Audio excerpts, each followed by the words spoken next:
partner in crime. He is the voice of Illini football and Illini basketball. And I've even heard some of those ads too. And he knocks it out of the park with Penny for Your Thoughts. What doesn't this guy do?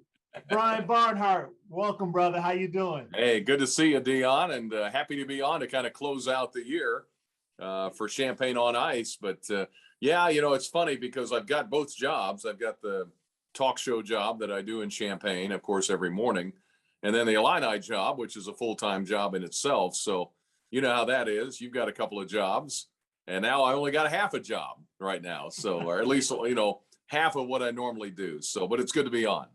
Well, I appreciate you coming on, man. And to be honest, it's only been a couple of days since I've seen you, and it already feels like a long time since we left Pittsburgh. So I'm so glad you agreed to join. And I'll tell you, your half a job is a whole job for most people. Yeah. But we all know, and before we get into what this wrap up is about, this post-mortem of the basketball season, this was and is your dream job, right? Being the voice of the Illini. Absolutely. I grew up in just south of Champaign, a little place called Tolono, which people in Champaign would know where that is. And, you know, Unity High School, they've got some really good football teams over the years and occasionally a good basketball team. And yeah, so I grew up an Illini fan. I went to games in the early 70s, which will date me a little bit. Nick Weatherspoon and those guys were playing, and Rick Schmidt were some of the big names early. And we weren't that good back then. You know, we struggled in the early 70s until Coach Henson came along and turned everything around. And we all know, you know, how great Lou Henson was with the Illini program. But yeah, I remember being fired up as a kid when we went to the NIT for the first time. And then, you know, just getting to the NCAA tournament and the win over Magic Johnson and Kelser and company in '79. And I was at that game that they won. And so, yeah, for me, you know, I did a lot of traveling. I did out of college. I did minor league baseball for several years. I did minor league hockey. I did, you name it, high school basketball, high school football in Oklahoma, in Virginia, and then Major League Baseball in California. And then to be able to come back home and, you know, do this for 20 years for the team I grew up rooting for is really something else. So it is. And, you know, I didn't play like you did. You know, the sweat equity that goes into practice and when you lose. But for me as a fan, you know, I take losses just as hard. And when that game was over, that game was getting away against Houston the other day. You know, my stomach's just tied up in knots, you know, watching my team go down and knowing they're not going to be another game. So I take it as hard as anybody. I agree. In the Illini Nation, if you didn't know it, anytime there's a little bit of dead period in there, just a couple seconds, Brian and I are sitting there with our stomachs in knots because neither one of us can say anything. But you're right, man. We both live and die this. But you said my sweat equity, the sweat equity that I have seen you put in, and not just researching the Illinois team or interviewing the coaches, but what you do with the opposing teams and how you get out. You have some sweat equity in there too. It's just a little different than taking an elbow. Well, that's true. Yeah, and probably a lot safer, but I would agree. Yeah, no, it's but yeah, there's a lot of work, a lot of preparation. It's like anything else. If you, and you know this on your end, when you do scouting reports and you prepare, then the game itself is easy. I mean, it's not easy in the sense that it's not physical or not difficult, but I'm talking mentally. Yeah. You know what you need to do. You know the scouting report. You know what it's going to take to win. And when you're calling a play-by-play of a game, it's the same thing. If I do the homework, then the game itself is easy. I just call the action as I see it. I've got all the game prep in front of me that I spent some hours doing. And so when the game comes on, it's like, you know, the lights go up on the stage and you go perform. It's showtime. Well, I'm going to tell you this, and everyone that's listening to this, I'm sure they understand this. You have one of the best voices on radio. And not just that, when you have some of the all-time greats that are sitting in the seats for CBS and broadcasting our games, and they tell me Deon, you're working with one of the best in the business. Believe it, people. You guys are lucky. You have one of the best in the business doing what he does every weekend and during the week as well when basketball rolls around, Brian Barnhart. But we got you here today to kind of do a postmortem on the season. Mm-hmm. This in all of your years, and not just with basketball, baseball, hockey, which I did not realize you did hockey. That's something new for me. But with all of the things that you have done, have you seen a year that a team has had to go through as many adversities as this Illinois team did this year? No, Deon, I've seen teams go through adversity and I've seen them lose a lot of games. I have seen that, where a lot of injuries. When I was doing minor league baseball in Oklahoma City, we were the AAA team for the Texas Rangers, and we routinely had teams that struggled with pitching and with injuries, and you'd have guys called up. You'd have somebody doing well, and then suddenly, the next day they were playing for the Texas Rangers, and so then you had to fill that hole at second base or shortstop or on the mound. And so I've seen adversity before, and I've seen the result of that adversity, but I don't think I've ever seen a situation where a team had so much adversity like Illinois did this year and still accomplish all that they did. I mean, the fact that Illinois was able to win a Big Ten title, to me, is frankly amazing. And all the stuff that was going on, behind the scenes like I do. I mean, from COVID to the flu to injuries to Kofi's early season suspension to Grandison being out at the end of the year, they just never, ever reached the point where they were totally at 100% and about to peak. They were constantly, you remember this, the first 3 games without Kofi, and then Curbelo was out. They were basically held together with baling wire. They were trying to get through just to win games, just to stay on track to get into the NCAA tournament. And then as the season went on, they had 9 different starting lineups. So the answer to your question is I've seen adversity before, but usually what happens is teams lose a lot of games as a result. And they have an excuse, a reason why, we didn't play well because we didn't have our full deck.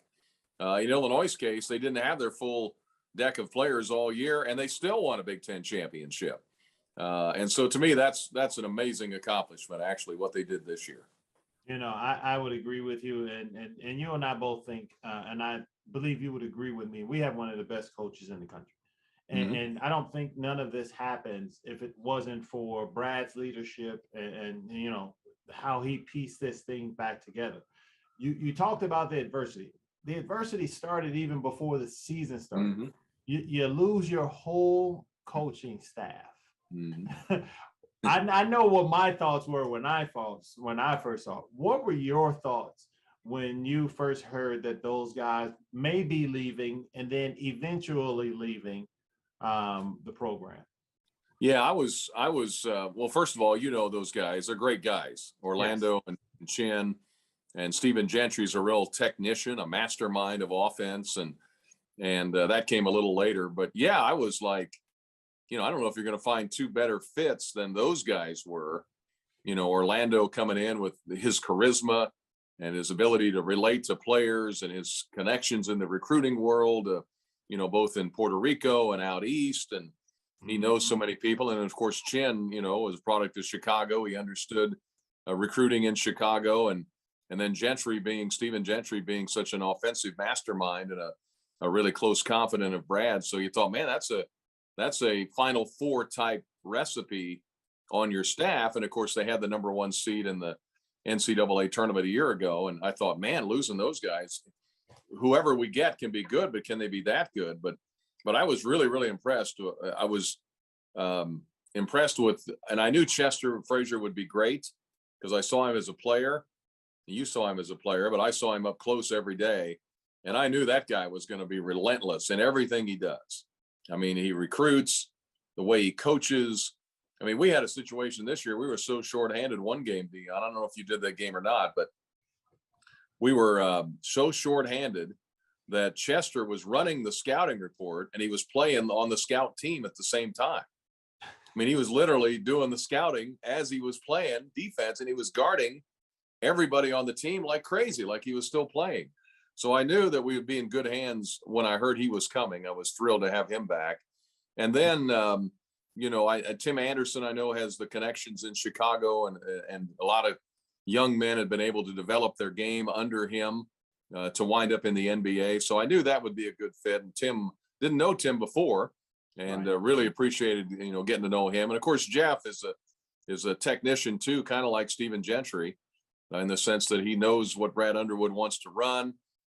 Even though he was in a different position the last few years, he was a guy, a sounding board that Brad could lean on and get some answers from if he needed to privately. And Jeff could tell him some things, that some people probably couldn't tell him.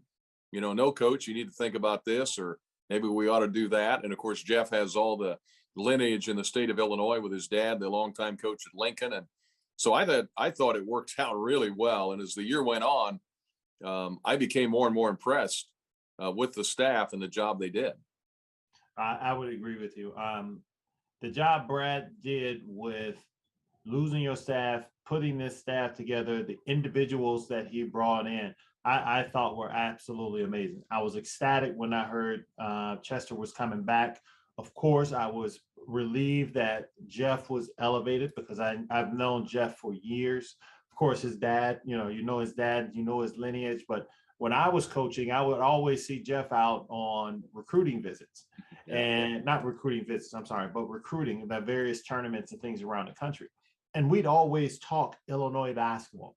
So yeah, we're talking players, but we're always talking Illinois basketball. And this is what I wanted to tell. So I was telling some of the fans, I said, well, what do you think about Jeff Alexander? I was like, he may not have graduated from the University of Illinois, but he's an Illini through and through. Yeah. And that was some of the things that I felt that we needed on this staff. And so to have two guys with that lineage, one, of course, having played, the other one being from this state, and then to bring another one that's from the state, that's watched University of Illinois from a distance from the time I was playing fourth, to be able to build those connections. And Tim Anderson, thought Coach did an amazing job putting those guys together. But we talked about the adversities. That's a big one. This suspension, which I'll be the first one to say it. I thought it was terrible. I thought it was horrible what they did to Kofi. I think this is where the NCAA needs to really have some guidelines and really look at things from a broader perspective at times. I know that this is a rule, but when you have kids that are in college and have done some things that they, if you're not supposed to sell it while you're in school, okay, fine. But this kid was he had put his name in the draft. He had no intentions of coming back. And then he had to come back. But the fact that, a month later, the whole world shifted, and not NIL is here. So if he did it during NIL or a month later, it's totally legal. But since he did it a month prior, even though he wasn't coming back, he gets nailed with a 3-game suspension. And let's just be honest, there were some coaches out there that had done things that a 20-year-old kid didn't do, and they got less of a punishment than he did. What were your thoughts when you first heard, because we normally get some stuff before it hits the paper, but what were your thoughts when you first heard that there was going to be a suspension, and then for the length of the time that the suspension took place? Yeah, I agree with you. Everything you said about, I thought, here we are headed for this whole different NIL world. And now we're going to retroactively go back and punish Kofi. And then he wound up, I think he gave all the money to charity. He did. As it turned out, and when you think about it, I mean, at the time it was like, okay, 3 games, I guess, some of us were worried it might be 9 or 10. Yes. Originally. So I thought, well, okay, we can live with 3. Even though I think it's kind of ridiculous to have that happen to him. But, you think about it, Deon, as you look now here at this time of the year and you look back, you think, okay, well, because he wasn't playing with us, we would have won the Marquette game if he's with us. So there's one loss that you don't have. He came back for the Cincinnati game, and that was his first game back. And you wonder, had he already played 3 or 4 games, if that result might have been different. Exactly. So there's 2 games. And so the ripple effect goes on. And so if you don't lose those 2 games, you're probably maybe a higher seed in the NCAA tournament, and you might have gotten a trip to Milwaukee instead of Pittsburgh, or you might have avoided. I mean, who knows what the ripple effect is of dropping that pebble in the water, back in last spring, and suspending him for the start of the season in 2021-22. So I don't know. It's just one of those things that makes you shake your head, I think. It does. And it was, again, shocking at how these things happen. But as you mentioned, Kofi's out for 3 games. The games he's come back, Andre Curbelo goes out. And I remember during the game when we were at home and he hit his head on the floor, and both of us kind of cringed as we watched his head smack against the State Farm floor, the Lou Henson court. And it took him such a long time to come back from that. This young man has had some ups and downs this year, and to see him still smiling, still cheering on his teammates and supporting the program the way he did, and I'll tell you, I know how difficult it is to have to sit and watch as your team go out and battle on a daily basis. I know how important it is when you don't feel a part of the team because you've been out for so long. What are your thoughts on, one, his, dealing with the concussion, the repercussions from the concussion, of course, being that feeling of being outside? You've been around sports and a lot of people enough to have seen that. What are your thoughts on how Andre Curbelo handled this year? Yeah, well, I think he, for one, when he hit his head, I think it was in the Indiana-Pennsylvania game, the second exhibition game. And we didn't know at the time. And then they started doing some tests on him. And the next thing you know, he's out, and he's out indefinitely. And we would see him around the team. And you're right, he would be a cheerleader. He would be, I remember one of the games, I think in Kansas City, he was up standing next to Coach Underwood, and Coach Underwood had to kind of coaching. He was like, Coach Underwood's like, I got it, get away. But he would always, go over and talk to DeMonte or talk to Trent.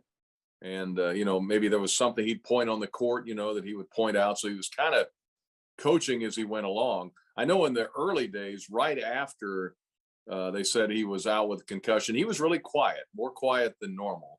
Yeah. It didn't shoot around. And it was almost like he was kind of in a daze, like he's not quite sure how to react to this and how long is this going to be. And I'm really disappointed. And then he gradually got more and more as the games went on. He got more and more practices. He got more vocal and more energized. And so I knew he was going to be okay. I was kind of worried about him there for a couple of days right after the initial diagnosis. But and then it kind of lengthened into a longer stretch where then everybody was thinking, well, is he even going to come back this year? Yeah. And what happened in the meantime, I remember talking to the coaching staff and saying, so what do you do with Andre when he comes back? How do you work him back in? Because they were almost forced, as you know, Deon, to play a different way than they had planned to play. They had to use different point guards. DeMonte had to play point guard in the first game. And then Trent had his injury for a game or two. And so they were rotating. They even used Coleman Hawkins at point. Coleman Hawkins at the point. Yeah, they were doing that. And so they almost cemented themselves into a different kind of team with the outside shooting and the moving of the ball around the perimeter and then balancing that with going inside to Kofi. And then it was like when Andre was able to come back, then they had to work him back in still within the framework of how they wanted to play. And you would understand this better than me, but how they wanted to play, but then also add what he does bring to the court in a different way with pick and rolls and how he can get involved. And then, he still had some turnover issues as the season went on, which I don't know if he ever quite totally got back to his freshman year where he was playing like he was at the end of that year as the 6th man of the year in the Big Ten. But he started showing flashes of that. But I would have liked to have seen how far this team could have gone or how many more games they would have won. And they won a lot. Yeah.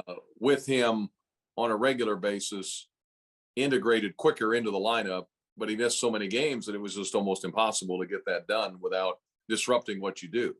And that's one of the hardest decisions for coaches. How do you take someone that's so important to the team and fit them back into the mix when they're out? I know a lot of people don't understand the complexities behind that. And it's hard, boy. It's really hard. I mean, even if you have great leadership on the court or in your locker room, it's still hard. And speaking of that great leadership, we had two fifth-year seniors come back that were huge with Trent and of course, DeMonte, who were the bedrock of this program when Coach Underwood came in. And then we added Alfonso Plummer. How did those? How did you see those fifth-year seniors, helping us out from a leadership standpoint, from a gameplay standpoint? I'm going to let you do that because I think people heard me enough talk about those guys. Well, I mean, DeMonte is just a great story because if you remember, he had that ACL he tore senior year in high school, and so when Brad got here, I don't think he knew quite what to do with DeMonte. I mean, he's a Peoria kid. You want to keep him on your roster. And then within about a week, he was already talking about, man, I love the way DeMonte plays and how smart he is on the court. And he doesn't make any mistakes for a freshman. And then people would be like, well, he'll definitely come off the bench, in his freshman year. And then about a week into the season, he's in the starting lineup. And you're like, well, people are like, how did that happen? And I'm like, well, I saw it in practice and coach saw it in practice and he does all the little things and that never stopped. And you think about it, was DeMonte ever hurt in 5 years? I can't remember. No, I can't remember any. And he was every year it'd be the same thing. You'd think, okay, we got this guy, we got this guy, we got this guy, and DeMonte can come off the bench. And then about 2 weeks into the year, he'd be back in the starting lineup again. Yeah. And it was almost impossible to get him out. So I'm just so respect so much his game and his devotion to the team.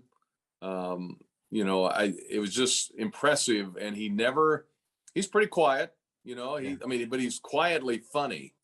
He was a funny guy in practice. You could watch him with his teammates, but to the media, he doesn't say a lot, and that's okay.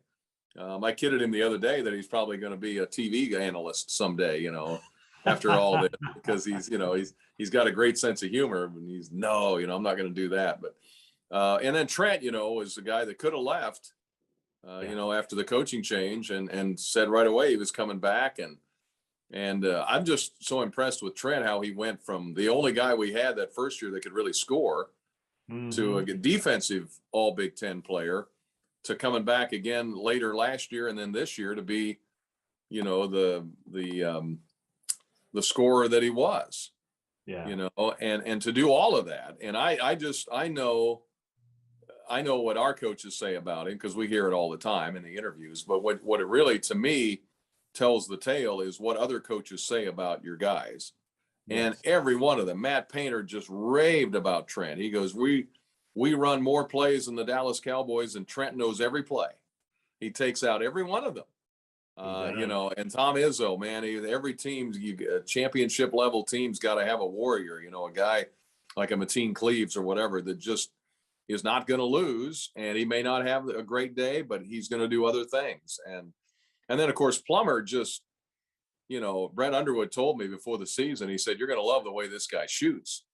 And I'm thinking, okay, yeah, we've seen some, good shooters over the years. Jalen Coleman-Lands was here, and Jamar Smith and DJ Richardson and, Sean Harrington. There have been some good ones, but I have to say he was right. I'd never seen anybody shoot it at his size, be able to go up over people and hit a three, stepping left or right. Usually, an outside shooter, a three-point shooter, sometimes you got to get their feet set and get the ball to them in an open shot. And he could just create his own shot like that. And so the three of them really were a big part of what Illinois did. And I think, Coach mentioned this the other day, I think how much we missed Jacob Grandison in that last game. So I think the four of those made quite a combination. Thanks for bringing up Jake, because definitely could not forget about him. We're going to touch on one more thing before we jump into the season. And then, and I was corrected on Twitter, which I'm glad I was. when someone was like, "Oh yeah, we have our first two first team All-Americans," and I'm like, "No, not the first two, but we have back-to-back first team Yeah. AP All-Americans." And I keep forgetting I had to put myself in that age group. Not that I was a first team All-American because I didn't get those votes, but the Nick Andersons but man, there was no AP at that time. But talk about the direction you have seen it from your time since you've gotten here to where we are now, having back-to-back first team AP All-Americans in Ayo Dosunmu and now Kofi Coburn, and where you see your vision and where you've seen us come from and where we're going. Yeah, it's funny because it's come full circle in a way. When I first took over the games in the early 2000s, Jim Turpin retired, and at the time, Lon Kruger left. In fact, Lon left right when I got back to Champaign 22 years ago. Shortly after I got here is when he took off for the Atlanta Hawks. And so Lon had a lot of success, the Peoria connection, Marcus Griffin and Serge and all those guys, and kind of laid the foundation, if you would, for Bill Self to come in, who I was familiar with, having worked in Oklahoma. I knew Bill's record at Oral Roberts and then Tulsa, and he'd been an assistant for Eddie Sutton up at Oklahoma State. And so I knew he would be good. And then suddenly I start doing the games. We're winning Big Ten championships, and then Bill leaves, and then Bruce comes in and didn't miss a beat those first couple of years. And, I'm thinking, wow, we're just going to be like this forever. We're just going to we're going to be contending for the Big Ten title. If we don't win it, we're going to come really close. We're going to be competing. And then as time went on, suddenly we started slipping to fourth, and then it was fifth. And then the next thing, we're ninth. And then suddenly we're playing on the first day of the Big Ten tournament. And we had some good players in there. There's no doubt. Brandon Paul was terrific, and Richardson and Tyler Griffey, and you can go on down the list of guys, Dimitri McCamey and Trent Meacham, and we had a lot of really good players, but not at the All-American level that you almost have to have if you're going to win a Big Ten championship. You're going to have a couple of guys on your team that either are pros, really good pros in the future, or potentially could be. And, the 05 year was, exceptional in the fact that all five of those starters went to the NBA in some form during the course of their careers. And so that tells you right there. So you got to get that level of player to begin with. But I think the one thing that Brad brought when he came was an identity. Here's the way we're going to play. And he was a day by day. They use the term everyday guys, and every team has a kind of a slogan they go with. But I think he was practicing what he preached, which was every day in practice, get better. Every day on the recruiting trail, we're going to convince guys to come to Illinois and get that program back where it needs to be. And Ayo Dosunmu was a big part of that, that rebirth, if you will, like Lou Henson was able to do when back in the 70s with Eddie Johnson, coming from Westinghouse, and Levi Cobb and Audie Matthews and those guys to come down and play, and getting the whole state reconnected through a star player from the state. And I think he did that, and then added, Kofi, and with Orlando Antigua and his connections, recruiting on the East Coast, and added a Curbelo and added these guys.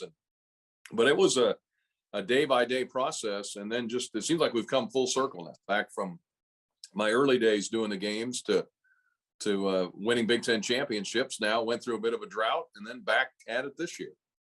Yeah. Well, before we move on, I want to say thank you to my sponsors at Honey. It's the easiest way to save money when shopping on your phone or on your computer. Have you ever been in this spot? You're shopping for something online. You get to the checkout, and when it asks for the promo code, you start Googling, trying to find a way to save some money. Thanks to Honey, a manually searching for coupon codes is a thing of the past, because Honey is a free tool that scours the internet for you and finds ads that best fit your cart. I'm going to say this because I'm going to share a little bit of a personal story, because my daughter, Gabrielle, uses Honey. And she has in the past bought gifts for herself, of course, but also for her mom. I don't know why she leaves her dad out, but bought things for her mom. And she would always talk about the savings that she's gotten from Honey. So Mm. it's a great app. It's a great opportunity. And here's how it works. You're shopping, you check out, the Honey button pops up, you check apply coupons. You wait a few seconds, you watch the price go down. And that's exactly what happens. So if you don't already have Honey, you could be straight up missing out. By getting it, you will be doing yourself a solid and supporting this show. I never recommend something that I don't use. Get Honey for free at joinhoney.com slash March Madness. That's joinhoney.com slash March Madness. Believe me, ladies and gentlemen, it does work. So, Brian, let's get into this season. We've talked about the good, the bad, and the ugly of the season. How would you characterize this basketball season? Well, I think I mentioned it earlier. I think as you look back on it now, with all they went through, to win a Big Ten championship was remarkable with what they went through. I think that, I know Brad Underwood didn't win Coach of the Year officially in the Big Ten, but he should have. Yeah. For everything that happened to this team. During the course of a year, there were certain things you want to build in November and December, and then you get between the Christmas and New Year's, or when the students are on break, you want to spend practice time getting better for the push in January, February, and then you build in those months for March. Well, they never were able to get started in November with their regular team because of what we talked about with Kofi and then Andre. And so they were kind of piecing it together as they went. And then you got to Christmas time and COVID hits. You get done with a Missouri game, you're about to spend a week of, a couple of practices a day, getting better, getting tougher, getting going, adding wrinkles, doing things, and they couldn't do that. So then suddenly you're playing at Minnesota in early January, and you're kind of where you were before you played Missouri. You haven't been able to do much of anything, and then to win some of those huge road games, at Michigan State, at Michigan, you knew winning at Purdue and Rutgers was going to be tough, and that didn't happen. But I mean, every road game they needed to win, they did, and then they won a couple they maybe weren't supposed to, and that's how you win a Big Ten championship. I mean, that's how you do it. And so, and I understand they didn't go as far as people wanted to in the NCAA. I mean, I certainly was hoping for a Sweet 16. I thought, this team is certainly capable of that. But we forget this every year, but I always remember it every year, that the tournament is all about matchups, and it really is a crapshoot. I mean, you just don't know. It's who you play and when you play them. And, we feel bad in Champaign-Urbana about what happened because we lost to a good Houston team. Right. But think about how they're feeling in Kentucky or in Lexington. Lose to a school that plays in a 3,000-seat gym in Jersey City, New Jersey. I mean, you've prepared all year for the tournament. You've got some of the best players in the country. You've got a great coaching staff, and you lose to St. Peter's. How does that happen? I mean, that in its nutshell defines the NCAA tournament. So I think what you have to do is, and it hurts when you lose, because then you think, well, all of it was for naught. But I think that's the wrong way to look at it. I think you got to look at all that they accomplished this year, and hey, it just didn't work out in the tournament. We'll come back next year and maybe it'll work out. Think about Iowa State. How does Iowa State win 2 games last year? 2. And then make the Sweet 16. How does that happen? Well, it's the tournament. Yeah. It's who they were matched up against, and I know they won in Wisconsin's backyard, but they got that done. How do you think the people in Madison feel about, a Big Ten championship, but they're playing in their backyard, an hour away, and they can't get out of the second round? I mean, I'm sure they're disappointed. I'm sure the people in East Lansing are disappointed. I'm sure, the people at Baylor are disappointed. I mean, everybody's disappointed when you lose, but you got to kind of keep the perspective of what was done. And I think people will do that. Look, believe me, you and I both took the loss really hard. Yep. We just about died during the Chattanooga win there in Pittsburgh. But, it's you got to keep the right perspective and know that what this team accomplished this year was flatly, to me, it was amazing that they were able to win a Big Ten title with the difficulties they faced and the hurdles and the ways they had to start over and over and over again with the team. Yeah, I agree. And if you look at, the fact that they had probably the least minutes together with two preseason All-Americans on your team, meaning Kofi and Andre Curbelo playing together on the floor due to various situations and injuries. I mean, I think that says a lot. For this team to go 13-3 at home, I thought was also amazing. And then 7-4 on the road. It's hard to win in the Big Ten. And to be able to get those wins on the road, 7 big wins on the road to give you 20 wins is huge. And I mean, and it's so hard. And then not to mention, as you mentioned, the things sprinkled in throughout with the injuries, suspensions, and so forth, COVID and all this other things that were going on. I would agree with you. An amazing year by these players, an amazing job by this coaching staff, because I don't know if there are very many teams or coaching staffs that could have dealt with what we did and the way we did, and to be successful as they were, having, winning a share of the Big Ten championship and then moving on into the NCAA championship, NCAA tournament. Yeah. If you had to pick a game, I'm sorry, go ahead. No, I was going to add too, think about it, the appendicitis with RJ. Oh, yes. No, he was one thing I thought of that could be a factor down the stretch was how good RJ could be. And then just when he's hitting his stride, he gets appendicitis and you lose him for 2 weeks, really. And then he shows up in the final tournament game against Houston. And it was just kind of reminded me of, man, I'd like to have had that young man for those 2 weeks, because that could have made a difference too. And that's what I'm talking about. What they were able to accomplish with every time they get 3 steps forward, they take 2 steps back and then have to regroup and stay focused and go from there. And that was another example.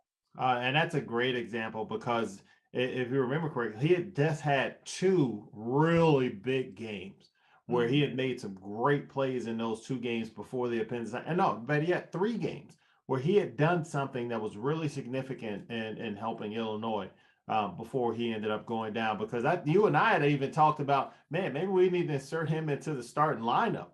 And that's how well he was playing. And then he goes down and, as you mentioned, had the great game later on, but we kind of missed him.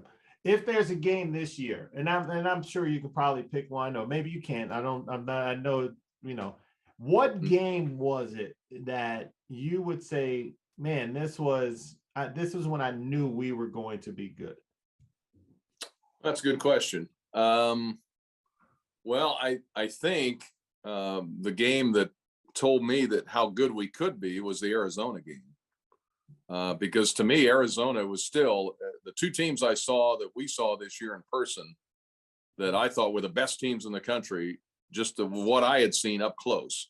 And there are others out there, of course, but was Arizona and Purdue. Those were the 2 teams that I thought, these teams could be in the Final Four. And as it turns out, they're still in the Sweet 16. So, I think even Arizona had trouble the other night. I mean, they had to get by TCU, but I thought those 2 teams, and we took one to, Arizona was a nail biter to the finish, and the Purdue game was a double overtime game. So I thought in those 2 games, I thought we could be pretty good if we have all our parts. Even then, I'm thinking we don't have all our parts completely for either one of those games, and yet we stayed with them. So the win at Michigan State, I thought, was a big one. I thought that's a good indicator of how good we are. I thought even the win at Northwestern, which wasn't going to be easy because they had gotten a little hot, I think, right before that. They did, if I remember right. And, and playing teams that were desperate to get off the bubble or, late in the year. But I think the 2 games that showed me that we could play with anybody in the country was the Arizona and Purdue games, I thought. No, I'm going to tell you this. You and I sit too close together because we're vibing in the same ways, my friend. But I'd like to add a couple more to those. That win on the road in Iowa, especially the way Iowa stormed back using that press, and we knew that they may do some of that, but we didn't realize it would be that effective.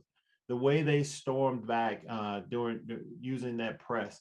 And then for me, a big win, which of course allowed us to win a share of the championship, was the game against Wisconsin. At that time, Wisconsin was coming in. They were hot. You couldn't knock them out of the top 10. Even when they lost, they stayed right there. And, for us to be able to get that win at home. And then I think in the way we did it, because we pretty much dominated and controlled that game, basically the whole game. So I was like, oh, okay, yeah, we're here. And then you mentioned the tough Purdue fights and things like that. So yeah, I agree with you 100%.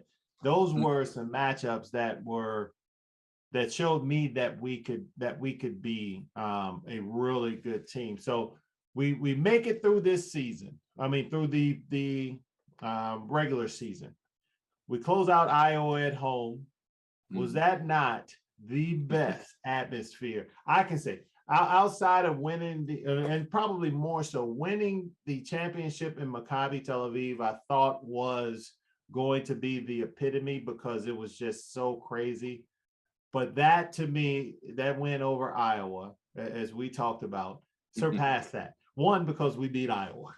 Yeah. And two, because of the way the season unfolded. You mentioned earlier Nebraska going into Madison and beating Wisconsin, and then that did it not seem like that ball shot from the corner by Chris Murray seemed like it was there for an hour, just hanging in the air before it hit the rim? Oh yeah, absolutely.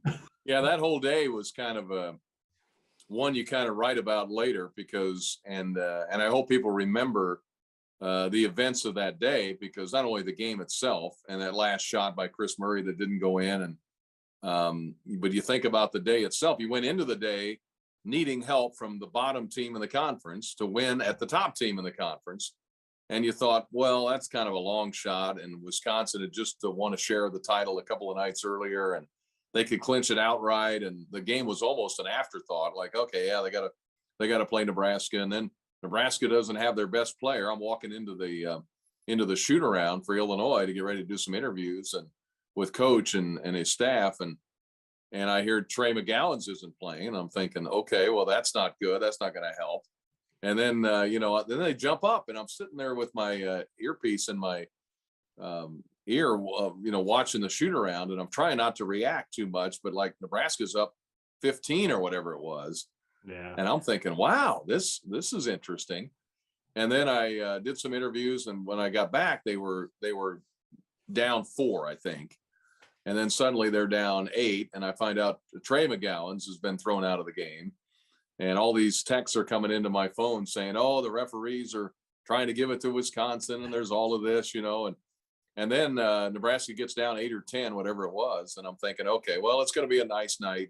We'll honor the seniors. We'll have a chance to play for the 2 seed, in the Big Ten tournament, and it'll be a fun night still. And then all of a sudden, Nebraska comes back to win the game. Wisconsin can't score, and it's like you could almost feel a thunderbolt hit Champaign-Urbana. Like, oh my goodness, we could actually play for the title tonight. Oh my goodness, we still have to play a really hot Iowa team. Yep. And oh yeah, it's senior night on top of that. So it was all rolled in together, and an emotional night. The crowd was juiced. It was Iowa. Then we got down, whatever it was, 15 again to Iowa. And you're thinking, wow, here Nebraska opened the door for us and we didn't go through it. And then we rally, and then the end of the game and the crowd rushing the court. And it was an amazing day and an amazing night for sure. Complete pandemonium. I remember just hearing this thunderous sound behind us, and it was the Orange Crush rushing out to the floor as they destroyed all of the chairs. Yep. And we turned around and it looked like a tornado had blown through the State Farm Center. But, we clinch it. We get the number 1 seed. We face the Indiana Hoosiers, a team that we had basically taken to the woodshed in Bloomington, and beat them by near almost 20 points.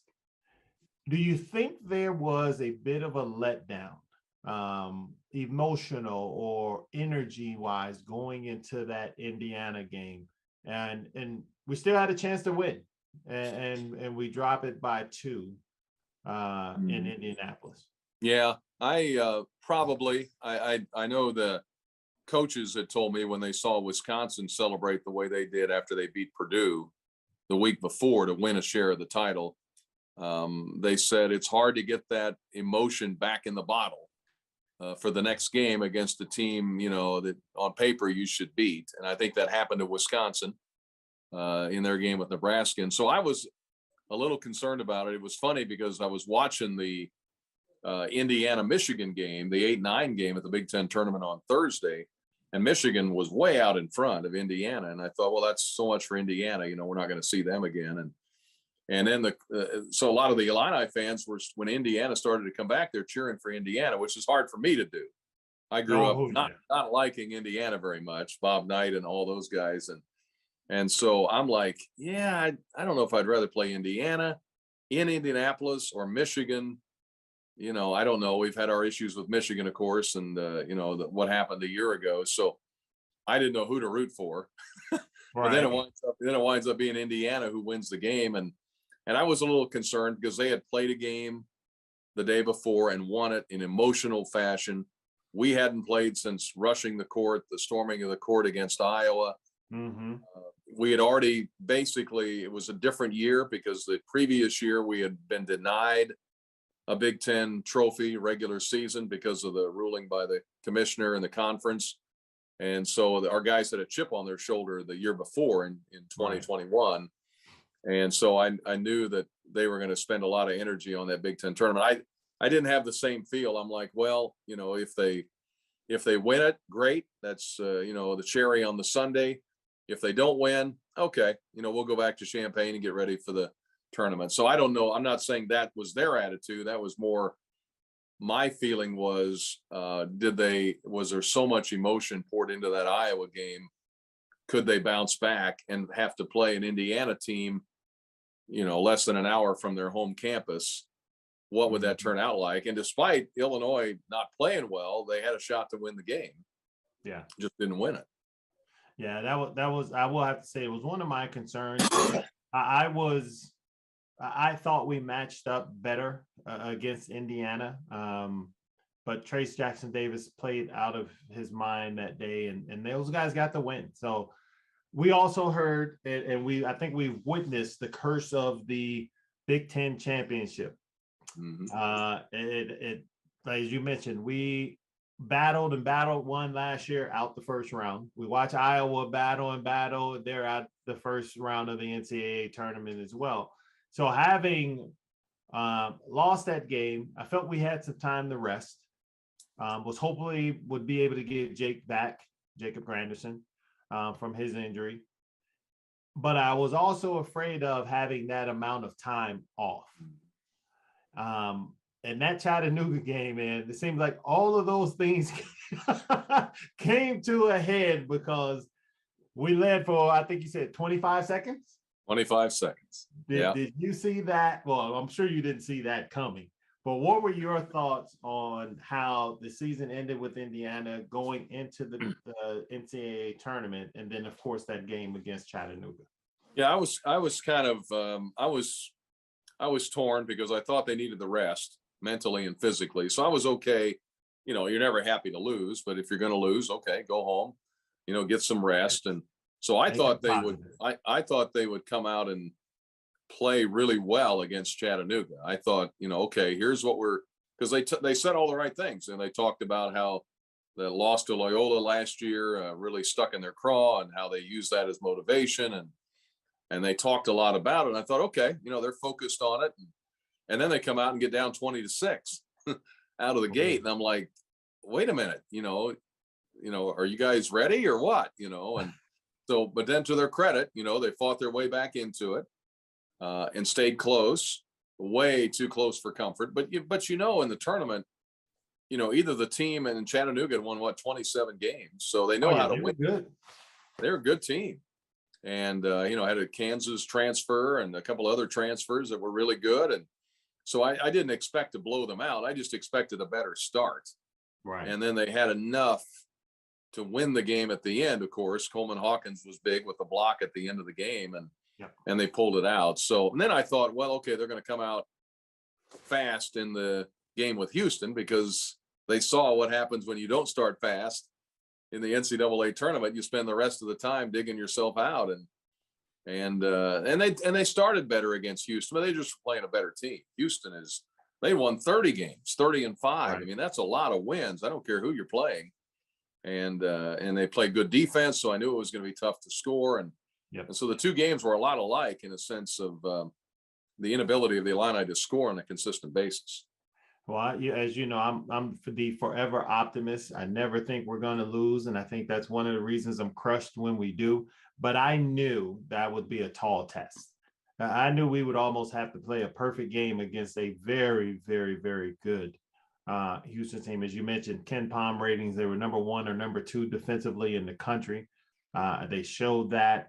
They had and they're old. You know, you always hear coach talk about guys in your teams being old. I mean, they had so many grad transfers and just seniors that played quality minutes for them, that those guys were just really good. And you're right, we lost to a better team.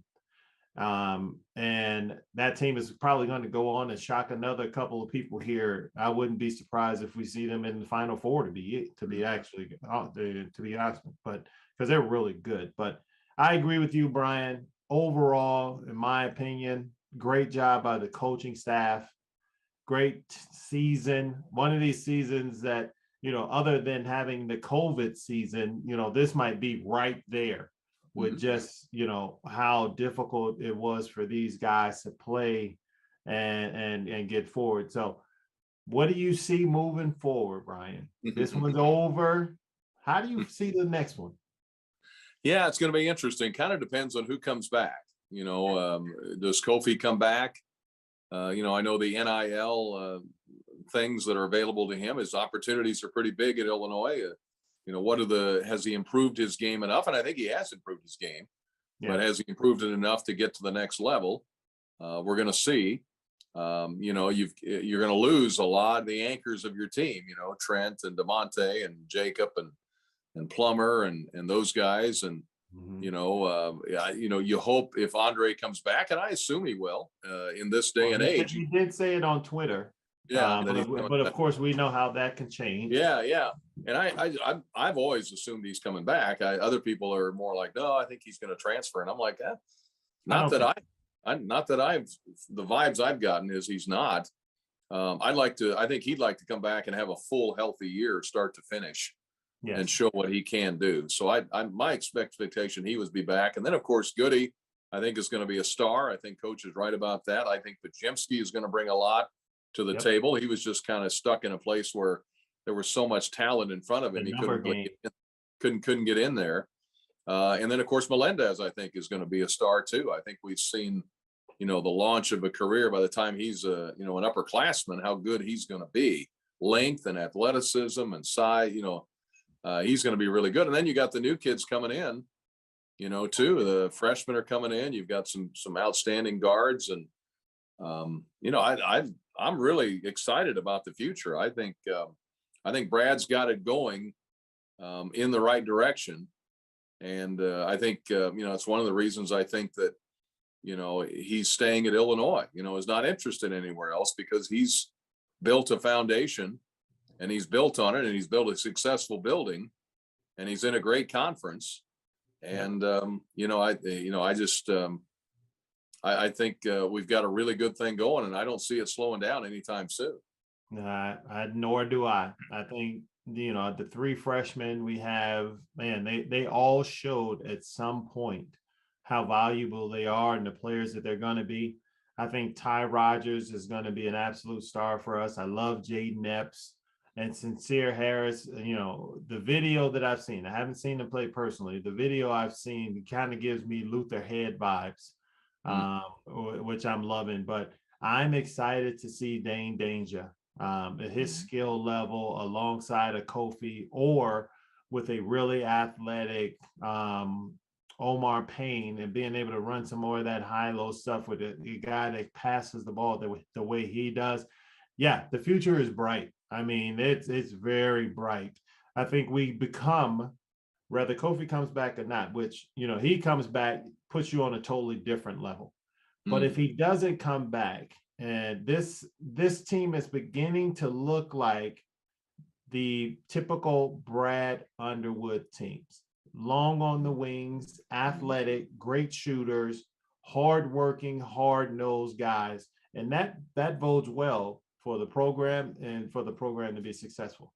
No, I agree with you totally. I think, I think the one thing that, we ran into a little bit this year is teams with bigger guards, gave us problems. And I think we've got to get to a point, and that's no knock on Trent or any of those guys. They're the height they are, but I'm just talking about when we would run into teams that were elite, like in Arizona or like a Purdue or whatever the case may be. And even, Maryland or a team like that had bigger guards aside from, Fats. You had some teams that would give us issues. We'd still manage to beat them. But I think that's the one area, more of the athletic ability of, say, Melendez, bigger wings, as you say, athletic, that can drive to the basket and force other teams defensively. So you're not having to depend on jump shots all the time. You want the 3-point shooters, but you also want the ability to go to the basket. And, even a team like, look at St. Peter's, what they did. They're not a big team at all, but they drove to the basket, and they got their points in there too. And so you got to be able to you got to have the balance, I think, between all of that. And, the fact that we've had Kofi and our offenses run through him, basically, that's going to be different too if he's not back. What does that offense look like? Is it multi-dimensional in a different way without him there? So. Very true. Well, Brian, I can tell you this, big guy. I'm looking forward to sitting next to you next year, next season, and talking a lot more Illinois basketball. But again, as you know how I like to do this is your minute to address the Illini Nation, my friend. Well, I just want to thank everybody for listening to us, Deon and I, and not only today, but all season long on the network. I know Deon did a great job for us, and Doug was, when he would fill in. I think even Nate Mass filled in one game for us, another former Illini. I just love working with these guys because their passion for the team and for the university and for the games and making it a quality broadcast. And I just want to tell Illini fans that it's an honor to sit in this seat. I can tell you that. And growing up an Illini fan, and then winding up doing the games these last 20 years, and hopefully several more years to come. But we just appreciate the listeners being out there. How many there are, I hear from them all the time. We go different places, Pittsburgh or Portland or wherever we go across the country, and they come up and say how much they enjoy us and how much they feel like, we're part of their family. And that's really special to me, to know that I can, and you and I both together can be the eyes and ears of the team and follow the progress of the team on the broadcast. And things are really bright. We're in a great spot.